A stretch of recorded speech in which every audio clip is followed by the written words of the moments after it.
Clifford mengatakan pada saat konferensi pers pertama dia, bahwa dia akan bermain dengan formasi 4-3-3. Oke. Itu artinya berbeda dengan formasi Sintayong yang biasa bermain dengan 3-4-3. Ya. Gus, uh, Ketua Umum PSSI bilang 3 pemain naturalisasi baru sudah didaftarkan. Iya. Bagaimana Anda lihat potensi 3 pemain baru ini? Apakah sudah bisa mengisi skuad inti atau uh, Patrick Kluivert nggak mau ngambil risiko dulu untuk pertandingan melawan Australia nanti? Iya, bukan tanpa alasan kalau tiga Hmm. pemain ini dalam tanda petik dikebut ya prosesnya ya. Itu bukan Oke. tanpa alasan. Pasti ada alasannya. Saya pikir kita semua sudah pernah mendengar Kluivert mengatakan pada saat konferensi pers pertama dia, bahwa dia akan bermain dengan formasi 4-3-3. Oke. Itu artinya berbeda dengan formasi Sintayong yang biasa bermain dengan 3-4-3. Nah, salah satu konsekuensi kalau bermain dengan 4-3-3, di lini pertahanan itu aman. Karena Hmm. pemain seperti Miss Hilher, Jai Ijes, Kevin Dix, Verdong, itu di klubnya main 4-3-3. Jadi aman. Oke. Lini pertahanan berubah dari 3 jadi 4 tuh aman. Yang Ya. jadi masalah mungkin di tengah, sedikit sedikit masalah sebetulnya. Hmm. Karena kalau kita bermain dengan 3-4-3, kita cukup punya 2 gelandang tengah. 2 gelandang lain adalah back sayap. Ya. Tapi kalau 4-3-3, maka kita pakai 3 gelandang. Satu Oke. holding midfielder, pemain jangkar, dua Hmm. gelandang serang. Nah, Oke. 2 gelandang serang itu kita sudah punya Ivar Jenner, sudah punya Tom Hai, ada Marcelino juga. Tapi gelandang jangkarnya tidak ada. Hmm. Yang karakternya murni seorang defensive midfielder itu nggak ada selama ini. Makanya Joey Pelupesi itu kan agak dikebut prosesnya. Karena dia Oke. inilah calon pemain yang mengisi posisi defensive midfielder. Kalau di Benar-benar depan murni mungkin defensive tergantung. midfielder ya. Betul. Ya. Nah, ini yang prosesnya akhirnya dikebut. Eh, jadi kalau memang nanti melawan Australia, ada baiknya berarti kalau Joey ini menduduki posisi inti karena dia punya posisi jangkar gitu, kurang lebih. Menurut Anda, Bungkus? Iya, kalau Kluivert konsisten dengan ucapannya bahwa dia akan bermain 4-3-3, maka dia butuh gelandang bertahan, dan Oke. itu posisinya Joey Pelupesi. Tapi kalau dia memilih langkah yang lebih pragmatis, dia mempertahankan 3-4-3, itu Mhm. juga mungkin karena kita punya pemain belakang kan banyak tuh di Ya, belakang. Ada ya. Jordi Amat, ada Justin Hubner, ada Miss Hilher, ada Jai Ijes, ada Rizky Ridho. Maka tidak ada perubahan. Mungkin Joey Pelupesi akan bermain dari bench. Jadi tergantung Kluivert berani mengubah jadi 4-3-3 atau tetap bertahan 3-4-3. Tapi menurut saya juga analisis Anda ini sangat tepat karena selama ini di bawah kepelatihan pelatih yang terdahulu Coach Sintayong tidak Iya, ada yang menjembatani antara lini depan dan lini belakang untuk bisa sama-sama merebut bola di tengah. Nah, posisi jangkar inilah yang nanti akan diperankan oleh Joey, kurang lebih begitu ya. iya, betul. Kadang-kadang memang Nathan Chu Aon dimainkan di situ gitu ya. Ya. Tapi Nathan itu bukan seorang defensive midfielder murni, dia Hmm. seorang back Hmm. kiri. Ya. Makanya Sintayong tuh sekuatnya, salah titik lemahnya itu nggak punya defensive midfielder yang Oke. murni. Ivar bukan, Tom Hai bukan, Ricky Kambuaya juga bukan.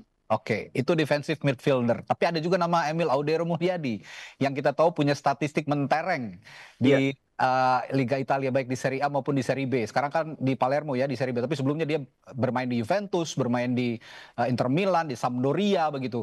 Jika di head to head kan dengan Martin Paes yang selama ini juga di timnas Indonesia tidak buruk-buruk juga sebenarnya Iya. performanya. Bagaimana kira-kira, Bungkus? Jadi ini sangat tergantung kepada pendekatan subjektif dari pelatih ya. Sekarang pelatih Oke. kipernya kan baru, pelatih utamanya juga baru. Kalau pelatihnya masih yang lama, Sintayong, pelatih kipernya masih yang lama, mungkin Emil harus nunggu di bangku cadangan. Oke. Karena pelatih agak riskan mengganti kiper kalau tidak kondisinya darurat. Misalnya kipernya cedera atau kipernya Hmm. nggak bisa dimainkan karena Hmm. akumulasi, itu jarang ganti kiper. Tapi sekarang kan pelatihnya baru, pelatih kiper baru, pelatih utama juga baru, Oke. maka persepsi dia tentang kemampuan Pas dan kemampuan Emil Audero itu masih sama-sama, itu masih 50-50. Buat mereka, dua-duanya sama bagusnya, tinggal soal keputusan mana yang lebih siap dimainkan, Oke. mana yang mereka lebih confidence. Jadi menurut saya yang paling tidak aman dalam tanda petik ya pemain starter yaitu Martin Paes. Iya, iya, iya. Ini meskipun tadi kata Bungkus, ini subjektivitas pelatih sebenarnya ya.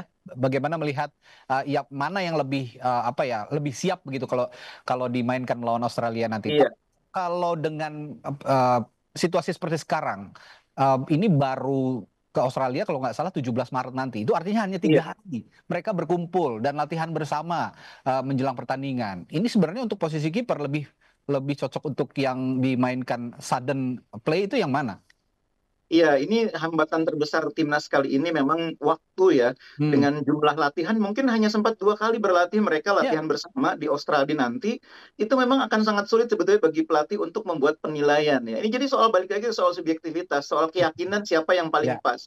Karena waktu oke. latihannya cuma 2 kali mungkin dan itu pun kebersamaannya dua hari sebelum pertandingan. Karena sebagian pemain akan datang tanggal 17, tanggal 15 masih bermain. Jadi mungkin akan datang tanggal 17 siang atau sore. Nah, itu persoalan terbesar yang dihadapi oleh pelatih yang membuat mereka mungkin ya Ya, tidak akan gegabah membuat perubahan yang terlalu besar karena itu oke. risikonya besar.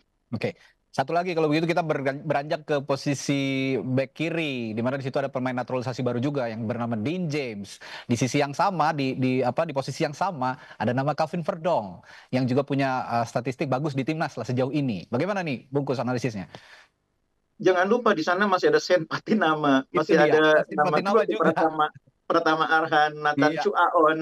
Jadi memang itu salah satu posisi yang mungkin nanti akan ada pemangkasan ya. Tidak mungkin posisi itu dimainkan oleh 5 orang. Hmm. Depan juga mungkin akan ada pemangkasan. Tapi dengan absennya Egy, mungkin depan itu ada kemungkinan Hmm. pemangkasannya potensinya berkurang. Tapi back kiri jelas akan ada pemangkasan. Nah, menurut saya, James itu karakter bermainnya kurang lebih sama seperti Verdong. Jadi dua-duanya Oke. bisa saling bergantian. Boleh jadi Verdong didorong untuk lebih ke depan ya. James yang main di belakangnya. Atau sebaliknya James yang lebih ke depan.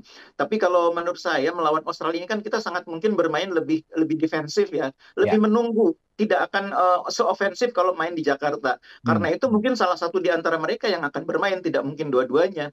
Di Oke. depan lebih dimainkan pemain yang berkarakter lebih seimbang menyerang dan bertahannya. Boleh jadi Hmm. misalnya Ragnar, boleh jadi Ya. misalnya pemain yang lain, Rafael Strike juga mungkin, atau Oke. siapapun. Oke. Nah, tadi sempat disinggung juga nih sama bungkus. Ngomong-ngomong soal Ragnar Oratmangun, katanya juga diragukan akan tampil. Kabar terakhir gimana sih, Bung?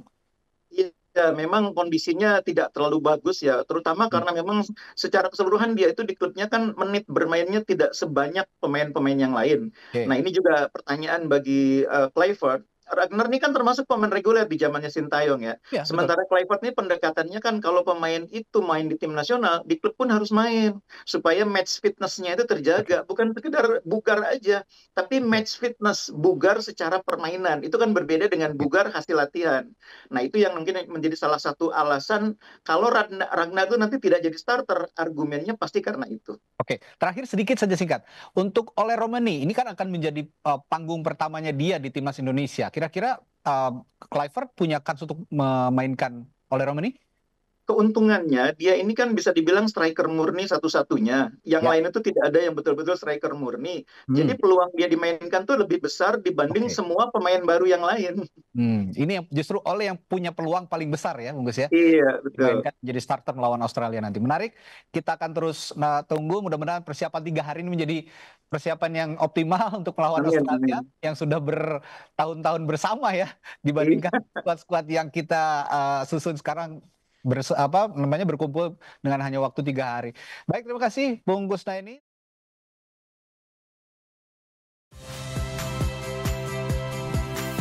Saya Radi Saputro. Saksikan program-program Kompas TV melalui siaran digital, pay TV dan media streaming lainnya. Kompas TV, independen, terpercaya.